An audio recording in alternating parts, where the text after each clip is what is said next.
Bueno, es un gozo poder estar con ustedes en esta tarde. Venimos anticipando, orando por este viaje ya de hace unos meses y se ha concretado. Ya hace unos días que estamos acá en Argentina, este es el primer domingo. Tuvimos el gozo de estar en la iglesia bíblica de Citibel, que es la iglesia madre de esta iglesia, y tuvimos el gozo de estar acá hace 2 años y lindo ver a varios rostros bien conocidos. Yo decía... Hablamos con mi esposa que a veces uno quiere unir, ¿no? De tener todas la iglesia bíblica de Citibel, esta iglesia, la iglesia que estamos ahora pastoreando, que estoy pastoreando, la iglesia bíblica reformada, y tenerlos todos juntos, porque uno comparte memorias y gozo juntos. Pero es un gozo poder estar hoy compartiendo con ustedes en esta tarde la palabra de Dios. Les invito a que abran sus Biblias al libro de Colosenses. Vamos a estar mirando el capítulo 1. De hecho, esta mañana yo arranqué con el principio del libro y ahora a ustedes les toca la segunda parte, que es a partir del versículo 9. Yo siempre digo que en este tiempo, que es parte del culto del domingo, el domingo es un día especial, es el día del Señor, es el día donde nosotros nos estimulamos. Hebreos nos habla de no dejar de congregarnos, sino que debemos congregarnos ¿con qué objetivo? Con el objetivo de ver cómo estimularnos al amor y a las buenas obras, que hay un objetivo específico de por qué nos reunimos. Hay varios objetivos, pero Hebreos menciona esto, estimularnos al amor y a las buenas obras.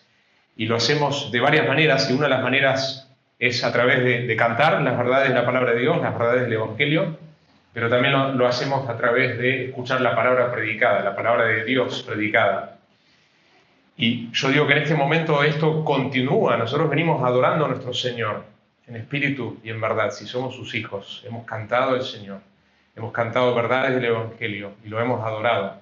Y lo seguimos adorando a través de escuchar su voz, porque ustedes no vinieron a escuchar las palabras de cualquier predicador, vinieron a escuchar las palabras del Dios vivo a través de su palabra. Y eso es un acto de adoración. Y yo siempre digo que en este tiempo hay un tiempo de adoración, pero también es un tiempo de trabajo.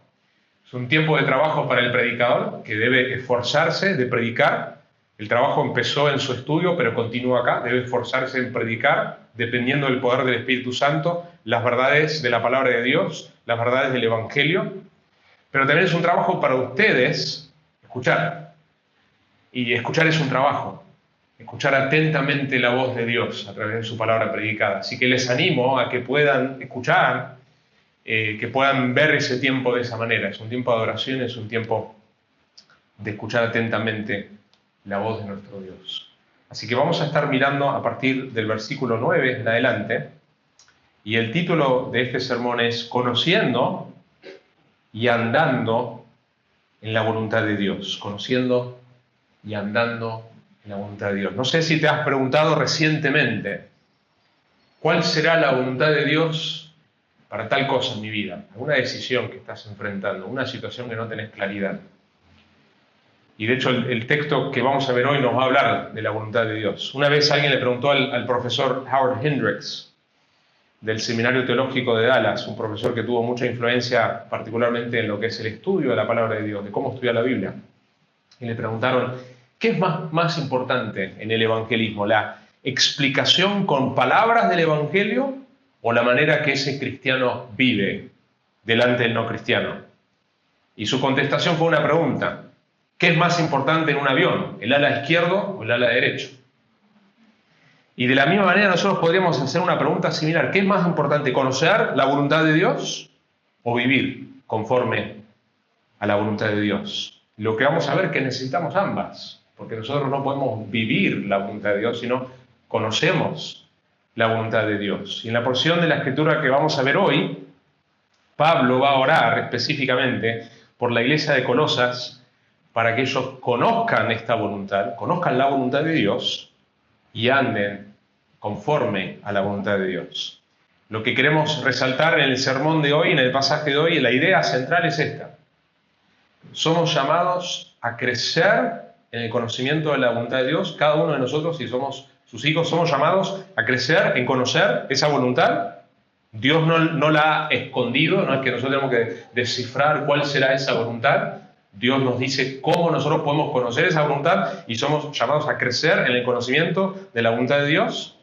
y andar como es digno del Señor. Así que todo lo que vamos a ver hoy en el pasaje va a tener que ver con esa idea. Somos llamados a crecer en el conocimiento de la voluntad de Dios y andar como es digno del Señor. Así que simplemente el contexto de los primeros versículos, los primeros 8 versículos previos al texto que vamos a ver hoy, que arranca en el versículo 9, el énfasis de esos versículos es que el Evangelio, cuando Pablo da gracias por esta iglesia y da gracias por el Evangelio que obró, así como Dios, nosotros podemos dar gracias a Dios por esta iglesia, de cómo Dios ha obrado en los años acá y cómo personas han escuchado el Evangelio. Él hace lo mismo con la iglesia de Colosas y él básicamente va a mostrar en los versículos previos al texto que vamos a ver hoy que el Evangelio produce fe, amor y esperanza. Esas 3 cosas que son claves a través del Nuevo Testamento. El Evangelio produce fe, amor y esperanza, fruto y crecimiento en todo el mundo a través de personas que lo proclaman fielmente. Y nosotros vamos a enfocarnos a partir del versículo 9 y frenamos en el 14. Y la razón que paramos en el 14, porque no parece, si miras tu Biblia, algunas veces aparece negrita la división de párrafo, no parece una división natural, pero la razón que nosotros paramos en el 14 es que a partir del 15 va a entrar una sección nueva que es un poema. Es un himno sobre la grandiosa persona de Jesucristo, es otra sección ya, y de alguna manera los versículos 13 y 14 del capítulo 1 van a servir como una transición. Pablo va a arrancar en el 9 diciendo: por esta razón también nosotros desde el día que lo supimos no hemos cesado de orar, y va a describir cómo es esta oración. Y cuando llega el 13 y el 14, esos versículos sirven como una transición entre la oración de Pablo y el canto, el himno de la exaltación de Cristo. Y nosotros vamos a enfocarnos hasta el 13 y el 14. Y lo que queremos hacer es mirar el contenido de esta oración de Pablo. Y a través de esto, vamos a ver eso justamente, vamos a ver que somos llamados, a través de cómo Pablo enfatiza esto en su oración, somos llamados a crecer en el conocimiento de la voluntad de Dios y andar como es digno del Señor.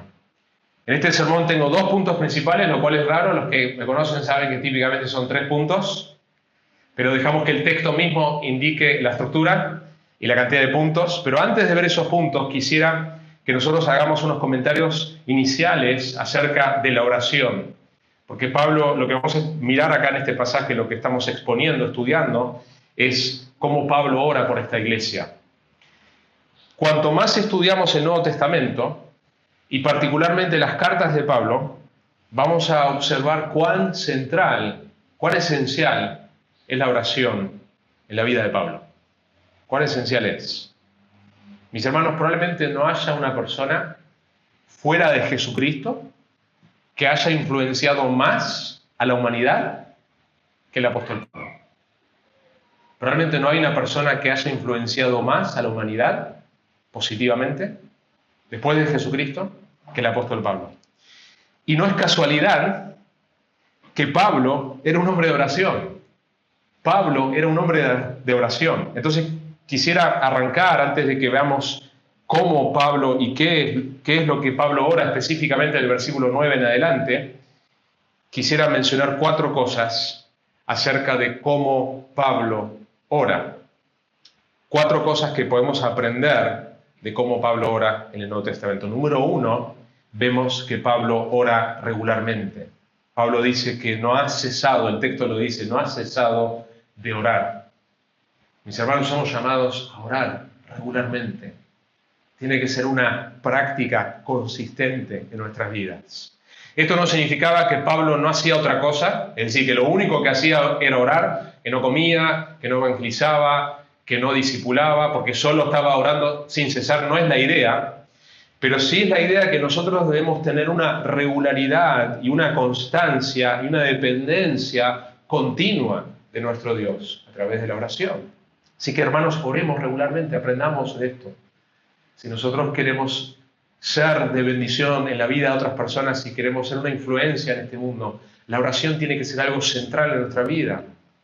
Número 2, lo que podemos aprender de Pablo es que él ora con agradecimiento y alabanza. De hecho, el pasaje previo es un agradecimiento, es una celebración que Pablo hace de la obra del Evangelio en la iglesia de Colosas.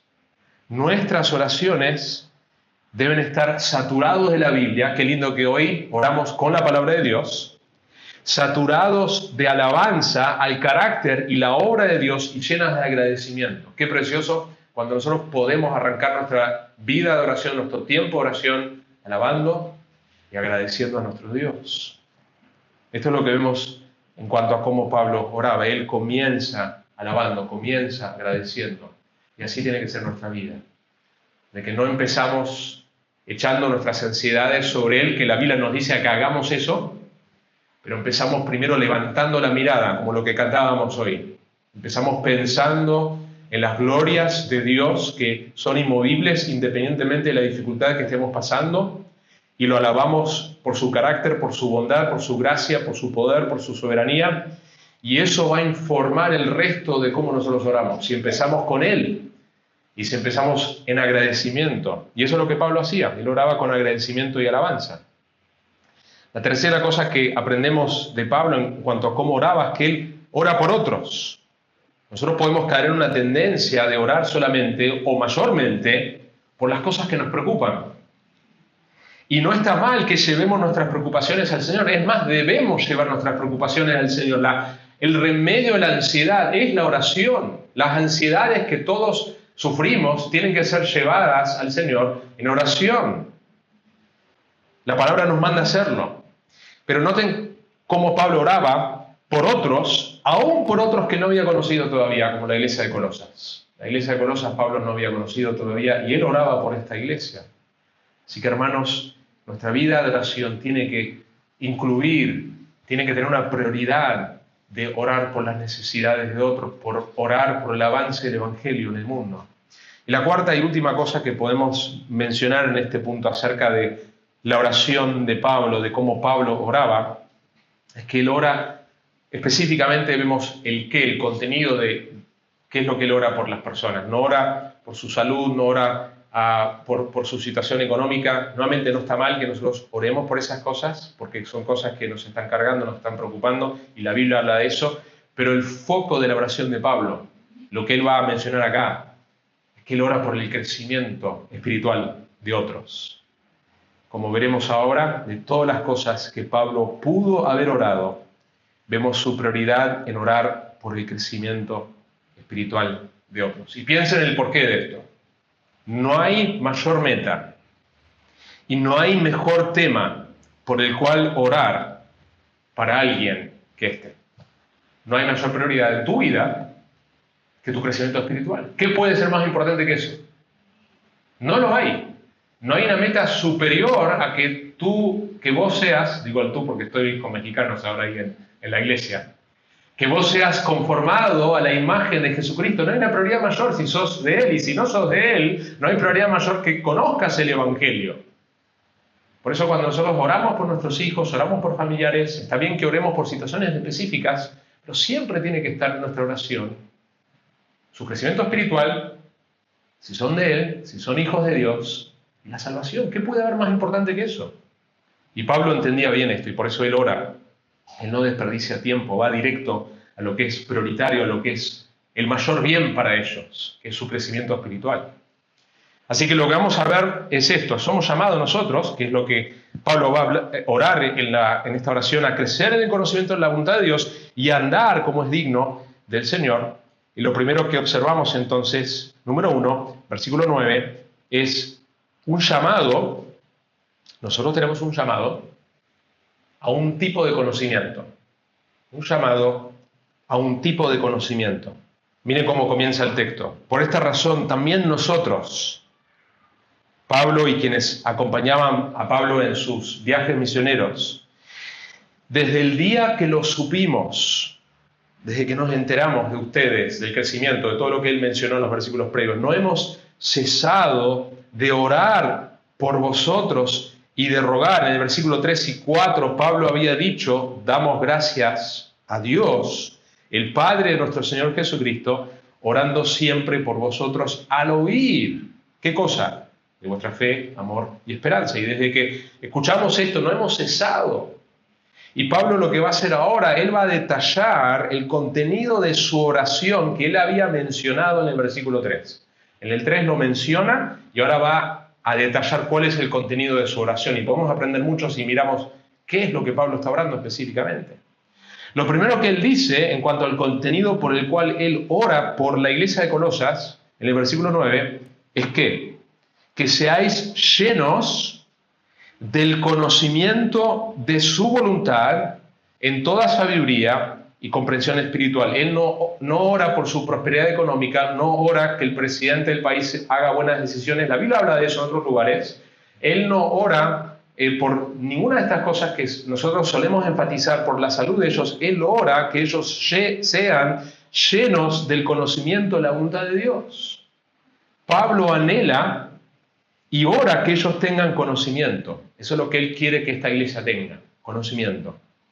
Pero no cualquier conocimiento, sino es un tipo específico de conocimiento. Y es interesante la palabra que Pablo va a usar acá, porque la herejía, la falsa enseñanza que se estaba metiendo en la iglesia, la amenaza que esta iglesia estaba experimentando, era una forma de gnosticismo que se iba a desarrollar más en el segundo siglo, que básicamente era una filosofía que se jactaba en que solo un grupo de élite, un grupo muy cerrado, tenía acceso a un conocimiento especial, secreto, y que ese conocimiento místico solo algunos lo poseían, y ese conocimiento místico que solo algunos podían acceder era lo que los hacía espirituales.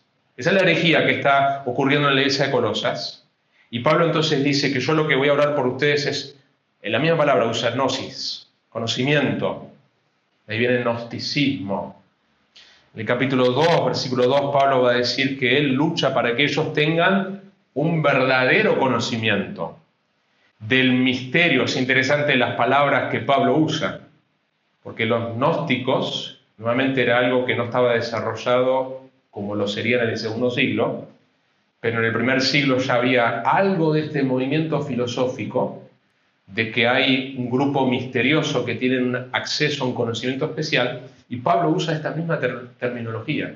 Les va a decir en el capítulo 2, versículo 2, que su lucha para ellos es que tengan un verdadero conocimiento del misterio de Dios, es decir, de Cristo, en quien están escondidos, noten la palabra escondido, misterio, escondido, conocimiento, todos los tesoros de la sabiduría y del conocimiento. Es decir, Pablo va a decir, en Cristo está todo eso, que estos falsos maestros están diciendo que lo busquen en un lugar místico. No, Cristo tiene el misterio, Cristo tiene los tesoros, en Él están escondidos todos los tesoros.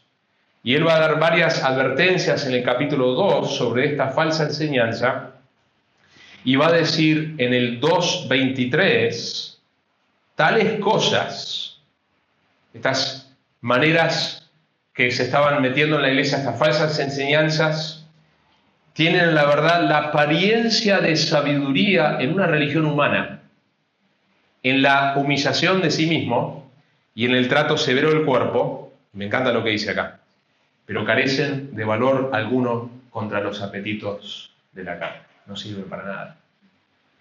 Esta religión, este mecanismo, esta religión humana no sirve para luchar contra los apetitos de la carne. El punto, mis hermanos, es que esta iglesia estaba siendo amenazada por un falso conocimiento. Y de hecho, la palabra, como dijimos, gnosticismo, viene del griego gnosis, que significa conocimiento, pero acá en realidad Pablo, en el capítulo 1, versículo 9, cuando ora para que ellos tengan el conocimiento correcto, usa la palabra epignosis, que es una palabra similar, pero más intensa todavía, porque Pablo quiere que ellos tengan un conocimiento profundo y completo. Noten que es ese conocimiento en el versículo 9, que es un conocimiento, ¿qué? De la voluntad de Dios. Pablo dice, lo que ustedes necesitan no es este conocimiento místico, no es estas promesas falsas, de estas falsas religiones, no es esta filosofía. Lo que ustedes necesitan es un conocimiento superior, epignosis, más grande todavía, más profundo, que es el conocimiento de la voluntad de Dios. Y mis hermanos, este debe ser el anhelo de todo cristiano y de todo pastor para su congregación, que nosotros podamos conocer y que la iglesia pueda estar lleno del conocimiento de la voluntad de Dios. Y ahora vamos a hablar sobre cómo accedemos a ese conocimiento, cómo conocemos la voluntad de Dios. Pero es importante empezar por donde Pablo empieza, que el tipo de conocimiento que necesitamos es el conocimiento acerca de la voluntad de Dios. No hay cosa más importante. No hay un conocimiento más importante que ese. El autor Tozer dice algo muy interesante en cuanto a lo que es lo más importante. Él se hizo el planteo, ¿qué es lo más importante de un ser humano? Y dijo esto: lo que nos viene a la mente cuando pensamos en Dios es lo más importante de nosotros. Interesante, ¿no? De todas las cosas que podría decir. Dice, lo que viene a nuestra mente cuando pensamos en Dios, eso es lo más importante de nosotros. La historia de la humanidad probablemente mostrará que ningún pueblo se ha elevado por encima de su religión, y la historia espiritual del hombre demostrará positivamente que ninguna religión ha sido nunca más grande que su idea de Dios. El culto es puro o vil, según el adorador tenga pensamientos elevados o bajos de Dios. Por esta razón, la cuestión más grave que se plantea a la Iglesia es siempre Dios mismo. Siempre es Dios mismo. Y el hecho más portentoso de cualquier hombre no es lo que pueda decir o hacer en un momento dado, sino cómo concibe a Dios en lo más profundo de su corazón. Lo que Tozer estaba diciendo en esta cita es que lo más importante acerca de tu persona es lo que vos realmente crees en tu corazón acerca de Dios. Por una ley secreta del alma tendemos a acercarnos a nuestra imagen mental de Dios. Esto es cierto no solo para el cristiano individual, sino para la compañía de cristianos que componen la Iglesia. Siempre lo más revelador de la Iglesia es su idea de Dios. De hecho, el libro de Oseas dice algo muy interesante. Dice que la razón que el pueblo de Dios estaba siendo destruido, ¿saben cuál era? Por falta de conocimiento. Mi pueblo es destruido, dice Oseas, por falta de conocimiento. El libro de Efesios describe el resultado cuando el pueblo de Dios no tiene este conocimiento de Dios. Lo describe así, que son como niños sacudidos por las olas y llevados de aquí para allá por todo viento de doctrina, por la astucia de los hombres, por las artimañas engañosas del error. Pablo está diciendo en Efesios que cuando el pueblo de Dios no conoce, no tiene este tipo de conocimiento verdadero de Dios, va a estar sacudido como un niño, va a estar sacudido como una ola, llevado de aquí para allá. Así que, hermanos, debemos ir en pos de este conocimiento de Dios. Dios nos llama a que conozcamos de Él, y la manera que lo conocemos es a través de su palabra. Somos llamados a estudiar a Dios. No hay un tema más interesante, más importante, más necesario, más relevante, más transformador que el tema de Dios. Estudiar a Dios mismo. No con el fin de simplemente llenar nuestro cerebro, como vamos a ver más adelante. Pero ese es el punto de comienzo. Nosotros tenemos que conocer quién es Dios y cuál es su voluntad. Cuando nosotros leemos las Escrituras debemos preguntarnos, entre otras cosas, ¿qué aprendo acerca de Dios? ¿Qué aprendo acerca de Dios? Cuando estudiamos las Escrituras, cuando escuchamos una predicación, ¿qué aprendo acerca de Dios? Noten en el versículo 9 que el pasaje habla de ser llenos del conocimiento de su voluntad, y específicamente lo que Pablo va a enfatizar acá es que nosotros queremos conocer de Dios, pero queremos conocer su voluntad específicamente. Eso queremos conocer. Y nosotros conocemos esta voluntad de Dios no místicamente, como proponían los falsos maestros de Colosas, sino a través de su palabra revelada. Es más, ¿cómo sabemos esto? Porque tenemos algunos pasajes en la Biblia que nos dice explícitamente, si vos querés saber, si vos estás en duda, ¿cuál será la voluntad de Dios por mi vida?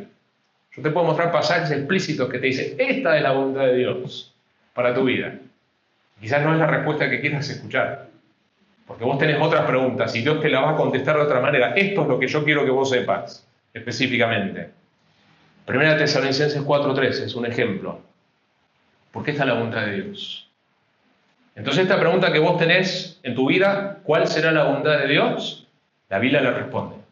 Esta es la voluntad de Dios. 2 puntos. Vuestra santificación. Dios no nos dice todo lo que nosotros quisiéramos saber. Tomo este trabajo, tomo esta materia, hago esto, hago aquello, pero nos dice lo que necesitamos saber. Vos enfocate en esto, es lo que Dios nos está diciendo. Enfocate en tu santificación. Eso es más importante de estas decisiones que Dios nos va a guiar. Dios promete en su palabra guiarnos, pero la voluntad de Dios es vuestra santificación. Y después específicamente, en este caso en 1 Tesalonicenses, da una aplicación más concreta a la santificación, es decir, que os abstengáis de inmoralidad sexual, la santificación específicamente en el área de la pureza sexual. Pero también en otro pasaje, en 1 Pedro, dice, someteos por causa del Señor a toda institución humana, ya sea al rey como autoridad. Y en el versículo 15 del capítulo 2 de 1 Pedro dice, porque esta es la voluntad de Dios. Esta es la voluntad de Dios. Tu sujeción a las autoridades humanas que Dios ha puesto en tu vida. Entonces no tenemos que tratar de adivinar cuál será la voluntad de Dios. En esos temas Dios ha sido bien claro. Y a veces nosotros queremos que Él nos dé una respuesta de esto, pero no estamos dispuestos a obedecer lo que Él ya nos ha dicho. Otro pasaje que la Biblia dice específicamente, esta es la voluntad de Dios. Da gracias en todo, porque esta es la voluntad de Dios. Así lo dice, para vosotros en Cristo Jesús. Entonces, si tenés duda de la voluntad de Dios, la Biblia ya te lo dice explícitamente. Tu santificación, tu sumisión a las autoridades y tu gratitud son ejemplos específicos. Por supuesto que es más que eso, pero hay pasajes en la Biblia donde específicamente el texto nos dice, esta es la voluntad de Dios. Entonces, lo último que podemos ver en este primer versículo es que este conocimiento no es meramente un conocimiento intelectual. El versículo 9 termina diciendo, fíjense, en toda sabiduría y comprensión espiritual. Nuestro conocimiento de Dios y de su voluntad viene a través del estudio de su palabra, porque Dios se ha revelado quién es y qué espera de nosotros en su palabra. Es imposible el verdadero el verdadero crecimiento espiritual fuera del conocimiento de la palabra de Dios. No existe un crecimiento genuino si ponemos a un costado la Biblia. Pero ese estudio de la palabra de Dios lo hacemos en dependencia del Espíritu de Dios, que ilumina nuestra mente y que nos ayuda a aceptar y a creer las verdades en ella, y también nos capacita para responder en fe, en arrepentimiento y en obediencia. Y eso nos lleva al segundo punto, que nosotros tenemos un llamado, número uno, a un tipo de conocimiento, es el conocimiento de Dios y su voluntad. Nuestra vida entera, nosotros debemos decir, Señor, yo quiero conocer tu voluntad, y tu voluntad está revelada en las Escrituras. Y ese es el tipo de conocimiento que yo debo anhelar y perseguir más que cualquier otro conocimiento. Pero número dos, nosotros tenemos un llamado a un tipo de conducta. Versículo 10 al 14. Mis hermanos, hay un gran peligro que siempre ha existido, pero quizás en nuestra era de información, donde nosotros podemos tomar el celular y empezar a hacer esto, ¿no es cierto?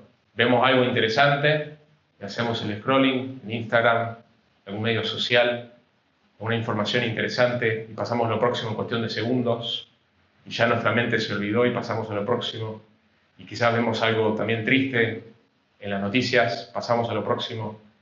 En nuestra era de información, donde nosotros estamos expuestos pasivamente, de manera regular, a tanta información, corremos un mayor riesgo de aplicar ese hábito de exponernos a información y no hacer nada con eso. Nosotros corremos un mayor riesgo de hacer lo mismo cuando estamos expuestos a la palabra de Dios. Porque ya hemos formado el hábito de ver información y pasar a lo próximo, y esa información no nos afecta, no hace un cambio en nuestra conducta, no hace un cambio en nuestras decisiones. Y ese es el riesgo que nosotros siempre hemos tenido, pero quizás más hoy tenemos ese desafío. Nosotros podemos hacer lo mismo que el pueblo de Dios hacía con el profeta Ezequiel. Y este pasaje es fabuloso. Esto es lo que Dios dice que estaba pasando. Dios le dice a Ezequiel sobre sus prédicas, esencialmente.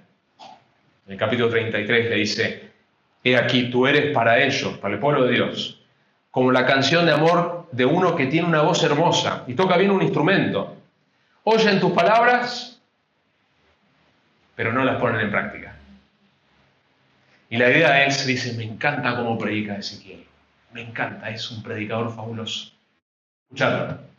Es como la persona que le encanta escuchar a tal predicador en YouTube, o le encantan unos sermones en su iglesia, pero no tiene ninguna intención de practicar eso, de responder en fe, arrepentimiento y en obediencia. Debemos siempre recordar por qué estamos escuchando la palabra de Dios. ¿Por qué estamos escuchando? ¿Porque debemos crecer en conocimiento? Sí, lo acabamos de decir y mostrar en el texto. Pero ese crecimiento en el conocimiento nos tiene que llevar a un cambio en nuestra conducta. Miren cómo sigue el versículo 10. ¿Para qué? ¿Para qué Pablo ora para que ellos tengan este tipo de conocimiento de la voluntad de Dios? ¿Qué dice? Para que andéis como es digno del Señor. Para que andéis como es digno del Señor. Somos llamados, hermanos, hermanas, como hijos de Dios, que hemos sido rescatados por la sangre de nuestro Señor Jesucristo. Andar como es digno del Señor. Y Pablo va a orar por 4 maneras específicas. 4 maneras específicas que nosotros andamos como es digno del Señor. No lo va a dejar simplemente muy generalizado, nos va a decir específicamente cómo se ve eso en la práctica. Cómo es la conducta específica que Pablo quiere ver en la iglesia de Colosas. Número 1, dando fruto en toda buena obra. Una vida fructífera. Dios quiere, si vos sos parte de su pueblo, si eres un hijo de Dios, una hija de Dios, Dios quiere que vos tengas una vida próspera. Pero una prosperidad verdadera, eterna, espiritual, una vida fructífera. Una prosperidad conforme a cómo Dios lo define. Si ustedes recuerdan lo que Jesús dice cuando Él les recuerda a los discípulos que ellos no lo eligieron a Jesús. Jesús los eligió a ellos. Vosotros no me escogisteis a mí, sino que yo os escogí a vosotros. Y os designé para que vayáis y deis fruto. Y que vuestro fruto permanezca. Para que todo lo que pidáis al Padre en mi nombre os lo conceda. Nosotros sabemos que esta vida de dar fruto para el Señor es imposible fuera de una dependencia verdadera de Él. Por eso más adelante Cristo les va a decir, yo soy la vid, vosotros los sarmientos, el que permanece en mí y yo en él, ese da mucho fruto. Porque separado de mí no puedes hacer nada. Puedes hacer muchas cosas, pero nada de valor eterno, separado de mí. Así que número 1, ¿cómo es andar digno del Señor? ¿Cómo es andar? ¿Cómo es responder al conocimiento de la voluntad de Dios? Una vida fructífera. Dios quiere que tu vida dé fruto. Fruto en tu carácter, a través de la obra del Espíritu Santo, que deja su huella, porque estás cediendo progresivamente más al señorío de Jesucristo. Su Espíritu está dando fruto en tu vida, se ven las cualidades que la Biblia describe en Gálatas. Dios quiere eso para tu vida. Y eso es una obra sobrenatural, pero tiene que ver con nosotros ceder a Él. Y Dios quiere no solamente una vida fructífera en cuanto al carácter, sino que ese carácter transformado por la obra de Jesucristo va a implicar que nosotros vamos a ser partícipes en que otros sean transformados también. Jesús le dijo a los discípulos, síganme, ¿cuál sería el resultado? Y yo los haré pescadores de hombres. Si estamos siguiendo a Cristo y no estamos influenciando la vida de otros, o Cristo mintió, o realmente no estamos siguiendo a Cristo. Porque en un punto de mi crecimiento espiritual, si yo estoy caminando con Él, eso va a verse con la influencia que Dios quiere tener a través mío de dar fruto. En mi carácter, pero también en la vida de otros. Así que eso es lo primero que va a describir de la voluntad de Dios, cómo es esta conducta, cómo andamos en esa voluntad. Número 2, va a hablar de una vida con crecimiento. El texto continúa y dice, creciendo en el conocimiento de Dios. Otra manera de traducir esta parte de la Biblia sería decir aumentando en el conocimiento de Dios. Siempre debe haber un deseo de nosotros de conocer más de Dios. Una de las cosas que los pediatras controlan, cuando uno lleva, y veo que hay algunas madres con niños pequeños, y uno va al pediatra, ¿qué es lo que controlan? El peso y la altura, principalmente. Si la niña o el niño no está creciendo conforme a ciertos parámetros, ¿no es cierto? Hay parámetros de cómo debería estar creciendo en altura y cómo debería estar creciendo en peso. Es una indicación de que algo no está bien. Algo no está bien. Y de la misma manera, mis hermanos, no existe el estado neutral en la vida cristiana. Quizás algunos están acá hoy y dicen, bueno, yo no estoy tan mal hoy, no estoy quizás creciendo como quisiera, pero por lo menos no estoy mal. Pero si vos no estás creciendo en tu caminar con Dios, en realidad estás retrocediendo, porque no existe el estado neutral. El pecado o está creciendo, porque el pecado mora en nosotros, o vos lo estás matando por el poder del Espíritu Santo a medida que estás creciendo en dependencia de Él y en tu conocimiento de Él. No hay un estado neutral. Y ese crecimiento se verá en un amor creciente por su palabra, en una obediencia más profunda, en mayor fe, más confianza en el Señor, más amor. Pablo dice en 1 de Timoteo que el propósito de la instrucción es el amor. Serás una persona más amorosa en tus contextos donde estás relacionándote en la iglesia y fuera de la iglesia, porque estás creciendo. La tercera manera en que Pablo ora para que su andar sea digno, no solamente en el hecho de que ellos van a crecer en su conocimiento, no solamente en que den fruto, sino la tercera manera que el texto nos va a hablar es una vida con fortaleza. Una vida con fortaleza. Miren el versículo 11, el pasaje lee así. Fortalecidos con todo poder, según la potencia de su gloria, para obtener toda perseverancia y paciencia. Es el Espíritu de Dios que nos da la fortaleza, el poder para tener perseverancia y paciencia. Y acá la palabra perseverancia que se usa acá tiene la idea de mantener tu posición en la batalla. No sé cuántos han escuchado a un tal Winston Churchill, pero él era un político británico que sirvió como primer ministro en el Reino Unido desde 1940 hasta 1945 durante la Segunda Guerra Mundial y nuevamente más adelante en el 51 al 55. Hay una película, quizás algunos han visto la película Las Horas Más Oscuras, salió en el 2017.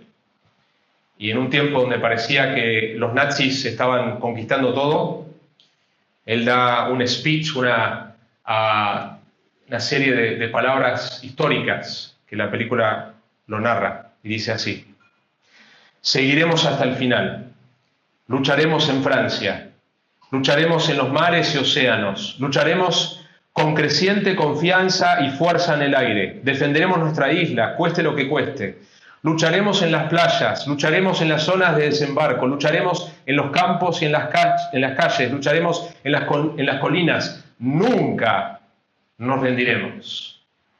Y al final de su vida, Winston Churchill fue llamado a hablarle a un grupo de estudiantes, y este hombre que medía 1,65 m, cuando tomó el micrófono, los que escuchaban con gran expectativa nunca se olvidarían de sus palabras. Y esto fue lo que él dijo en esta última vez que habló.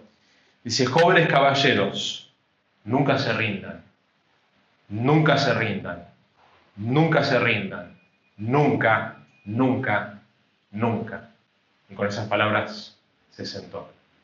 Y Pablo estaría de acuerdo con eso, pero especialmente con relación al Evangelio. Y esa es la idea de lo que él ora acá. Es la perseverancia de no rendirnos frente a la oposición, de no rendirnos frente a las batallas, de que nunca, nunca, nunca nos rendimos. Hemos sido llamados a perseverar por causa del Evangelio. Hay una segunda palabra que acá se traduce paciencia. La primera, perseverancia, tiene que ver con perseverar a través de circunstancias difíciles. La segunda, paciencia, que traduce paciencia, tiene que ver con aguantar, tener paciencia con personas difíciles. En la primera instancia tenemos circunstancias difíciles que somos llamados a perseverar en medio de eso. En la segunda instancia somos llamados a tener paciencia con personas difíciles. Y lo que es interesante es que a veces las personas que son muy buenas son cabezas duras para perseverar en circunstancias difíciles, no son muy pacientes con las personas. Y Pablo ora por ambas cosas. Que seamos cabeza dura en el buen sentido, nunca nos vamos a rendir, como fue Winston Churchill, era cabeza dura, vamos a seguir, vamos a seguir, vamos a seguir, pero que también entonces tiene que haber esa perseverancia en el sentido de la paciencia con personas difíciles. Y de hecho Jesucristo tenía una combinación perfecta de ambas cualidades. Y Pablo ora por esto. Así que hermanos, una de las maneras que nosotros podemos andar según es digno del Señor es esto, es caminar con perseverancia y con paciencia. Y la última cosa que él va a describir ¿Cómo sé yo si estoy andando de una manera que es digno del Señor? ¿Cómo sé si yo estoy andando conforme a la voluntad de Dios? Y ya mencionó 3 maneras, y la cuarta y la última es una vida de gratitud. Las personas que son personas que continuamente manifiestan gratitud son personas muy alegres. Y no estamos hablando de las circunstancias, porque puede ser una persona que tenga circunstancias sumamente difíciles en su vida, pero es una persona grata. De hecho, la ingratitud es una característica del no cristiano. No significa que los cristianos no luchemos con esto, pero la ingratitud específicamente, la Biblia dice, esto es una característica de la persona sin Cristo. Romanos 1 dice, pues aunque conocían a Dios, es decir, saben que Dios existe, no le honraron como a Dios ni le dieron gracias. Esa es la característica que Romanos 1 dice acerca del no cristiano. Sino que se hicieron vanos en sus razonamientos y su necio corazón fue entenebrecido, profesando ser sabios, se volvieron necios. Pablo lo que nos va a decir acá, que la cuarta manera y la última manera de andar digno del Señor tiene que ver con una vida de gratitud. Nuestra tendencia natural, nosotros vivimos con nuestro corazón que tiene la tendencia de quejarse, vivimos una sociedad que tiene la tendencia de quejarse, pero el cristiano es llamado a vivir en un espíritu de gratitud.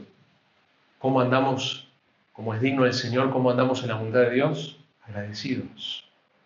Pablo lo dice en Filipenses 4, dice, por nada estéis afanosos, antes bien en todo, mediante oración y súplica, con acción de gracias. Sean dadas a conocer vuestras peticiones delante de Dios. El comentarista David Garland comenta lo siguiente en cuanto a la gratitud. Uno de mis estudiantes me preguntó, ¿por qué es que puedo sin esfuerzo alguno encontrar cosas por las cuales quejarme? Y al mismo tiempo permanecer ingrato por todas las cosas con las cuales he sido bendecido. ¿Qué es lo que hay en mí que hace que yo esté tan insatisfecho? Esa es nuestra tendencia. Este autor dice, quizá nuestra cultura materialística contribuye a este descontento. Estamos provocados por anunciantes de manera continua, querer más, con promesa de satisfacción, felicidad, bienestar, y que nunca lo llenan. El próximo iPhone, la tele más grande, lo que sea, el nuevo auto 0 kilómetros, y nos lleva a la ingratitud. Cristo nos recuerda que la vida no consiste en la abundancia de las posesiones. De hecho, Pablo va a recordarnos estas 4 cosas por las cuales podemos estar agradecidos, que son mucho mayores que cualquier cosa material. Pablo nos va a dar razones específicas para la gratitud. Miren cómo termina el pasaje hacia el final. La primera razón que nos va a dar dice, porque nos ha hecho capaces de compartir la herencia. Noten cómo dice en el versículo 12, dando gracias al Padre que nos ha capacitado para compartir la herencia de los santos en luz. Una herencia es algo que vos obtenés sin esfuerzo. Que gracias al esfuerzo de otro, quizás una abuela, quizás un padre, hizo el trabajo y después de su muerte vos obtenés los beneficios de ese trabajo duro y recibís una herencia. Vos no trabajaste para esa herencia, vos lo recibiste.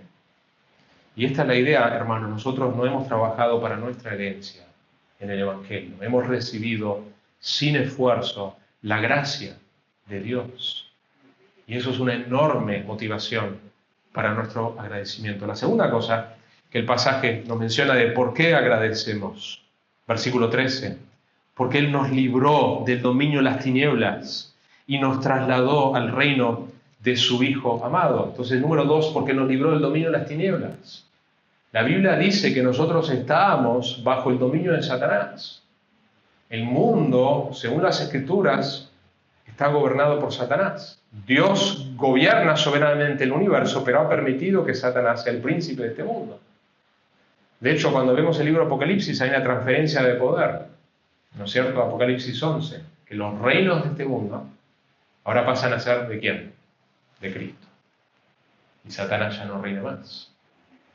Pero nosotros, antes de conocer a Cristo, estábamos bajo ese dominio, bajo su potestad, bajo su control. Por eso la Biblia dice que hay dos razas solamente, hijos de Dios o hijos de Satanás. Y Jesús no tiene problema en decirle a los fariseos que se creían espirituales, religiosos: ustedes son hijos de su padre, ustedes son hijos de Satanás, ustedes no conocen el Dios verdadero. Y Dios nos ha librado de ese dominio, nos ha librado de ese. Uno puede pensar en el peor lugar en este planeta, quizás uno puede pensar en un lugar como Corea del Norte, donde la opresión es bien fuerte, y salir de ahí, qué alivio poder no estar bajo más de ese dominio oscuro.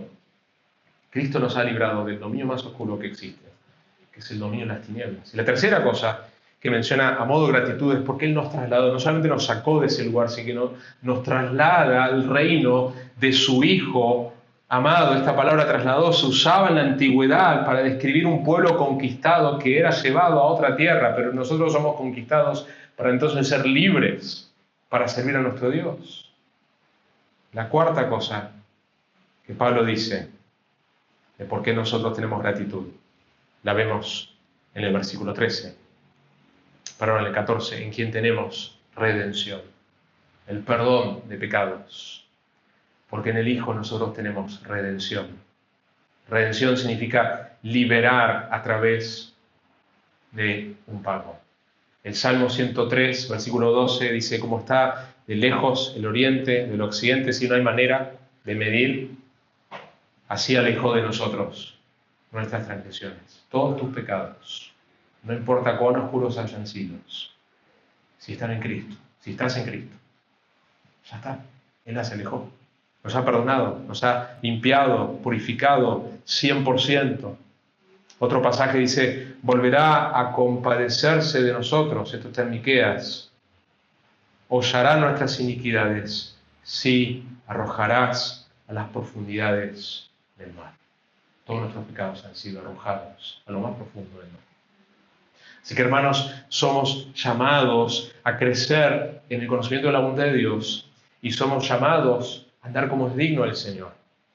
¿Y cómo sabemos cómo es digno? Bueno, acá por lo menos nos dice 4 cosas: una vida fructífera, una vida con crecimiento, una vida con fortaleza, con paciencia y perseverancia, y una vida de gratitud. Que el Señor nos ayude a caminar conociendo esta voluntad preciosa. No hay un conocimiento más precioso y no hay un propósito más precioso que vivir para Él. El Señor nos ayude, oremos.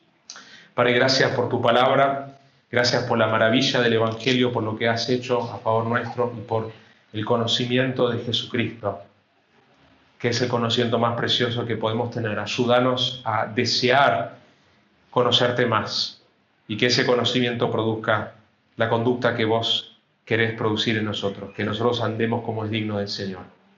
En estas áreas específicas que tu palabra nos ha revelado hoy, Señor, dando fruto, creciendo, perseverando en medio de cualquier prueba que hoy quizás estamos enfrentando, y teniendo paciencia con todos, y viviendo vidas de gratitud. Ayúdanos a agradecerte de manera continua y regular, Señor, por todas tus bondades. Y si hoy hay alguien que no te conoce, que no sabe, que está perdido, que está separado del Dios que lo creó, del Dios que lo juzgará, del Dios que condenará a todos aquellos que no tienen la justicia de Cristo para una eternidad de separación eterna, de sufrimiento eterno, Señor, que sepan hoy que Jesucristo ha venido con este propósito para redimirnos y para llevarnos al Padre. Yo soy la verdad, la vida. Nadie viene al Padre sino es a través de mí, Señor. Que vengan a Cristo hoy, Señor, reconociendo su pecado, reconociendo que a través de Jesucristo podemos experimentar la vida como vos diseñaste. Te lo rogamos en el nombre de Jesús.